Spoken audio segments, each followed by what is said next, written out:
Minahal mo siya ng buong buo. Pero nung dumating ang iba, yung tipong hindi ka man lang pinansin dati, biglang siya na ang pinili. At ikaw, natira na lang sa paghihintay at sa tanong na, ano bang mayroon siya na wala ako? Kapatid, kung nakarating ka sa video na to, alam kong may bumabagabag sa'yo. Siguro matagal ka nang nagmamahal. Matagal ka nang nagbibigay. Matagal ka nang sumusubok maging mabuti. Yung tipong lalaki na laging andyan, laging nakikinig, laging handa. Pero bakit?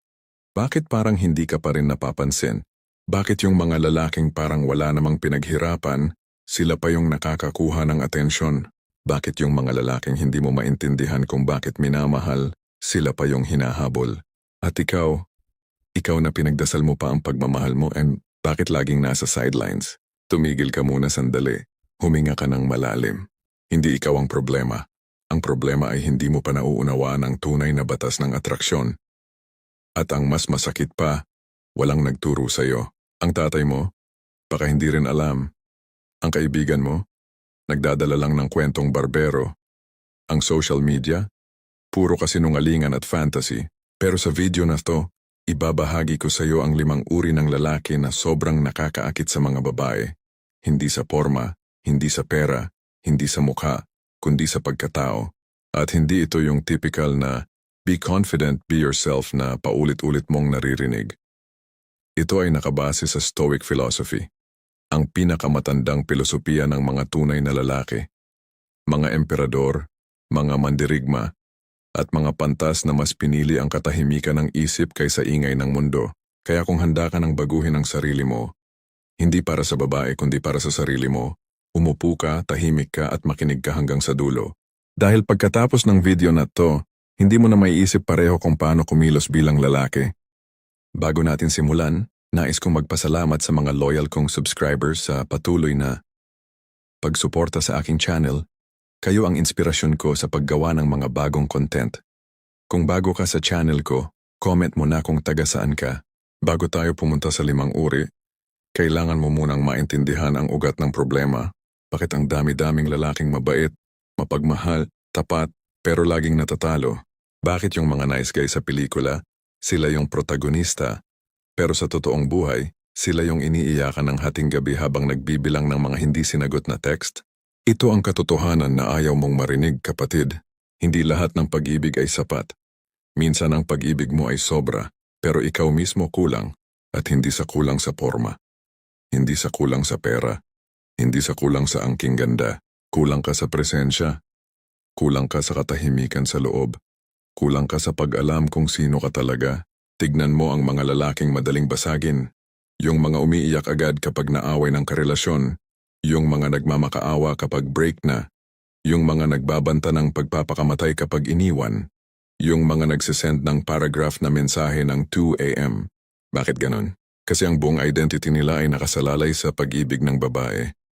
Kung mawala yon, mawawala rin ang kanilang sarili. Ang Stoic philosopher na si Epictetus ay nagsabi, at pakinggan mong mabuti ito, ang tao ay hindi ginugulo ng mga bagay, kundi ng kaniyang paniniwala tungkol sa mga bagay. Ibig sabihin, hindi ang pagtanggi sa iyo ng babae ang sumisira sa iyo. Ang nananakit sa iyo ay ang kwento na sinasabi mo sa sarili mo tungkol sa pagtanggi na yon. Hindi ako sapat. Walang magmamahal sa akin. Palagi akong natatalo. Ganito na talaga ako. Yan ang mga kasinungalingang iniisip mo araw-araw. At ang mas masaklap, pinaniniwalaan mo. At dito nagsisimula ang problema ng karamihan sa mga lalaki ngayon. Nawalan sila ng sarili habang hinahabol ang babae. Nagiging katulad nila kung ano sa akala nila ay gusto ng babae. Nag-i-imitate. Nagkukunwari. Nagpapanggap. At alam mo ba kung ano ang ironic? Habang sumusubok kang maging kung ano ang gusto niya, lalo kang nawawalan ng halaga sa mata niya dahil ang babae, instinctively, nararamdaman niya ang kahinaan at kawalang tiwala sa sarili. Hindi mo man sabihin. Hindi mo man ipakita. Nararamdaman niya sa ngiti mo. Sa boses mo, sa tingin mo, sa paraan mo ng pagkilos. Ang babae ay hindi naakit sa need, naakit siya sa presence. Hindi siya naakit sa lalaking pinagdadasal siya gabi-gabi. Naakit siya sa lalaking hindi bumibitiw sa sarili kahit wala siya. At ngayon siguro nagtatanong ka, Pero sir, mabait naman ako, mapagmahal, handang magbigay. Bakit? Ito ang sagot. At pakitanggap mo ng buong puso. Ang kabaitan mo ay hindi katumbas ng atraksyon. Ang kabaitan ay expectation. Iniaasahan ng babae na maging mabait ang isang maayos na lalaki. Kapag hindi ka mabait, red flag ka. Pero ang pagiging mabait lang, hindi sapat para mahalin ka. Tulad ng pagkain. Ang asukal ay kailangan, pero kung asukal lang ang ibibigay mo, magkakasakit ang tao. Kailangan may asin, may pait, may konting sili. Kailangan may dimensyon ang pagkatao mo. At yun ang wala sa karamihan ng mga lalaki ngayon. Flat sila. Predictable. Madaling basahin. Walang lalim. Walang misteryo. Walang sariling mundo.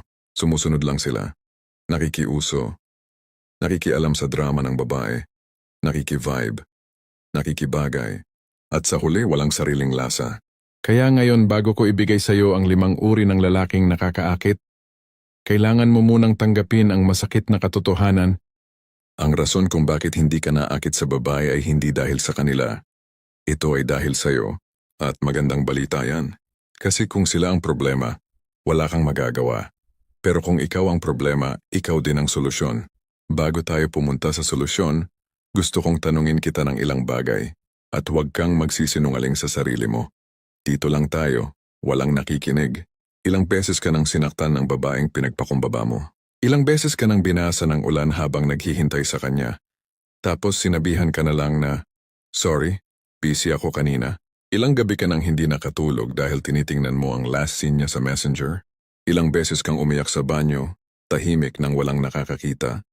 Dahil natanggap mo sa sarili mo na, hindi niya talaga ako mahal. Alam mo kung bakit umaabot ka sa ganitong punto. Dahil inilagay mo ang babae sa altar. Ginawa mo siyang Diyos. Pinaniwala mo ang sarili mo na kung siya lang ang mahalin ka, saka ka lang magiging kumpleto. At ang totoo, hindi kailanman yun mangyayari. Kasi kung ang sarili mo hindi mo mahal, walang ibang tao ang makakapuno ng butas na iyan. Walang babae kahit gaano kaganda, kahit gaano kabait, ang makakapagligtas sa'yo. Pakinggan mo itong linya ng Stoic na si Marcus Aurelius, ang pinakamakapangyarihang emperador ng Roma. Pero sa kanyang journal, ito ang sinulat niya para sa sarili niya. Hindi mo kailangan ang pagsangayon ng iba. Ikaw na mismo ang kaibigan mo, ang kaaway mo, ang tagapagligtas mo. Ulitin ko, ikaw na mismo ang kaibigan mo, ang kaaway mo, ang tagapagligtas mo. Pero ginawa mo bang kaaway ang sarili mo? Sinisisi mo ba ang sarili mo kapag tinatanggihan ka? Sinasabi mo ba sa sarili mo na pangit ka? Tanga ka? Walang silbi ka? Hindi ka deserving ng pagmamahal? Yan ang pinakamasakit na katotohanan na ayaw mong aminin. Ang pinakamalupit na naninira sa'yo, hindi ang mga babaeng iniwan ka, ikaw mismo. Ikaw ang nagsusulat ng kwentong, hindi ako sapat. Ikaw ang nag-iisip na may mali sa akin. Ikaw ang yumuyuko tuwing may dumarating na mas matapang, mas magaling, mas matalino. At habang ginagawa mo to sa sarili mo araw-araw, nagiging invisible ka sa mga babae. Kasi alam mo ba ang secret? Ang babae, pinapansin lang ang lalaking pinapansin ang sarili. Kapag ikaw, walang pakialam sa sarili mo, bakit sila magkakaroon? Kapag ikaw pinabayaan ang katawan mo, bakit sila magkakaroon ng respeto? Kapag ikaw, walang pangarap, walang direksyon, walang misyon, bakit sila magtataya ng buhay sa'yo? Magnet ka ng kapalaran mo. Kung ano ang ikinikilos mo sa sarili, iyon ang ibabalik sa'yo ng mundo. At tignan mo ngayon ang buhay mo. Isulat mo sa isip mo, pasadahan natin. Trabaho mo. Naakyat ka ba? Or stuck ka sa isang posisyon dahil takot kang lumipat, takot kang mag-risk, takot kang matalo? Katawan mo. 1 taon na bang walang exercise? Tinatago mo ba ang tiyan sa salamin? Umiinom ka ba ng alak para kalimutan ang mga problema? Isip mo. Kailan ka huling nagbasa ng libro? Kailan ka huling natuto ng bagong bagay? O walang ginawa maliban sa scroll ng scroll sa TikTok at Facebook? Espiritu mo. Kilala mo pa ba ang sarili mo? Kilala mo pa ba ang Diyos? O nalunod na sa ingay ng mundo? Kung lahat ng yan ay patay, paano mo inaasahang may mabubuhay na babae sa pag-ibig mo? Hindi mo kayang bigyan ng buhay ang ibang tao kung ikaw mismo ay namamatay sa loob. At dito pumapasok ang mga uri ng lalaki na gusto kong ibahagi sa iyo. Hindi ito mga personality types para maging player. Hindi ito mga tricks para mabola ang mga babae. Ito ay 5 uri ng lalaki na likas na nakakaakit. dahil sa kung paano sila mabuhay, hindi sa kung ano ang sinasabi nila. At ang magandang balita, pwede mong maging lahat ng 5 uri na ito, hindi ito regalo ng langit. Ito ay pagpili at pagdidisiplina. Tara, pumasok na tayo sa solusyon. Unang uri, ang lalaking may sariling mundo, the grounded man. Ang unang uri ay yung lalaking kahit hindi ka umibig sa kanya, may sarili siyang mundo. May buhay siyang hindi umiikot sa babae. Kapag tinignan mo siya, maraming nangyayari sa kanyang araw. May pinaglalaban siya, may ginagawa siya, may pinanghahawakan siya. Siya yung tipong lalaking kapag nag-text sa kanya ang babae, hindi agad sumasagot. Hindi dahil nagpapacool, kundi dahil busy siya sa mahalagang ginagawa. Kapag kinansela siya, okay lang. Meron namang ibang gagawin. Kapag hindi niya makita ang babae ng 1 linggo, okay lang. May mission siya. Ang Stoic na si Seneca ay nagsulat sa kanyang letter on the shortness of life. Maraming taong nabubuhay, pero iilan lang ang talagang nabuhay. Ang lalaking may sariling mundo, nabubuhay. Hindi lang nabubuhay, kundi nabubuhay ng may layunin. May pangarap siya, may goals, may ginagawa para sa pamilya, sa sarili, sa paniniwala. May sariling hobby, sariling kaibigan, sariling oras na sagrado. Ang babae kapag nakita ang ganitong lalaki, natatakot siya at naakit siya kaagad. Bakit? Kasi alam niyang hindi siya ang sentro at yun ang challenge. Kung ikaw ang sentro ng buhay ng isang lalaki, boring ka agad. Walang kwenta, walang nakalarga. Pero kung ikaw ay isang parte lang ng isang malaki at mayamang buhay, gusto mong maging mahalagang parte. Gusto mong kwalipikado. Gusto mong ipaglaban ang pwesto mo. Tanong sa'yo, kapatid, may sarili ka bang mundo? O ang buhay mo ay umiikot sa pag-text, pag-stalk sa social media, at paghahanap ng babae? Kung ang buong araw mo ay inilalaan sa pag-iisip ng isang babae, patay ka na bago ka pa magsimula. Action. Magkaroon ka ng 3 bagay na pinagkakaabalahan mo araw-araw na wala kinalaman sa babae. Isang pisikal, gym, basketball, running, martial arts. Isang intelektual, pagbabasa, pag-aaral ng bagong skill, negosyo. Isang espiritual, dasal, meditation, pagbabalik sa Diyos, journaling. Kapag meron ka ng 3 ito, bubuo ng bigat ang pagkatao mo. At ang bigat na yan, hindi mo na kailangang ipagmalaki. Makikita sa mata mo, maririnig sa boses mo, mararamdaman sa paligid mo. At ang babae natural na mag-i-interest. Pangalawang uri, ang lalaking may disiplina sa sarili, the disciplined man. Ang pangalawang uri ay yung lalaking may control sa sarili. Hindi siya umiinom hanggang sumuka. Hindi siya nagagalit sa maliit na bagay. Hindi siya nadadala sa ingay ng mundo. Hindi siya lumalaban sa bawat away. May sandatang panloob siya, ang disiplina. Tignan mo ang mga tunay na stoic warrior noong unang panahon. Si Cato the Younger, isang senador ng Roma, ay sadyang umiinom ng panis na tubig para sanayin ang sarili na hindi magreklamo kahit may kakulangan. Si Marcus Aurelius, emperador ng buong Roma, natutulog sa sahig sa halip na sa malambot na kama para hindi malambutin ang kanyang katawan at isip. Bakit? Kasi alam nila, kung hindi mo masasakop ang sarili mo, imposibleng may irespeto sa'yo. Ang lalaking walang disiplina, madaling basahin. Sasabihan ng babae ng isang salita, masisira na. Pagmumurahan ng lasing, maghahamon na ng away. Makakakita ng maikling palda, matatayo na ang dugo. Kapag galit, sasabihin ng lahat ng bagay na pagsisisihan kinabukasan. Walang hawak sa sarili. Pero ang lalaking may disiplina, hindi siya basta-basta maapi. Hindi siya nagre-react agad. Nakikinig muna, nag-iisip. Hindi siya nagsasalita ng mga bagay para lang magpasaya o magpagalit. Sinasabi niya ang totoo, ayon sa tamang panahon. Hindi siya namimili ng paraan para madaling makuha ang gusto. Pipiliin niya ang mahirap pero tama. At sa mata ng babae, yan ang signal ng isang tunay na protektor. Kasi ang disiplinado pwede niyang protektahan ang kanyang minamahal. Hindi dahil sa lakas ng kamay, kundi sa lakas ng paghuhusga, sa lakas ng katawagan sa sarili. Pakinggan mo to, kapatid. Ang babae ay hindi naaakit sa malakas. Naaakit siya sa lalaking kontrolado. Kasi malakas lang. Hayop din yan. Pero kontrolado, tao na may puso at ulo. Aksyon. Pumili ka ng isang hamon sa sarili na 30 araw mong susundin ng walang excuse. Isang buwan na walang alak, isang buwan na maagang gumigising ng 5 a.m., isang buwan na walang social media sa umaga. Bakit isang buwan? Kasi doon sinusubok ang kaluluwa mo. Doon lumilitaw kung tao ka ba o alipin ka ng gawi. At kapag natapos mo yan, mapapansin mo, May bago kang tingin sa salamin.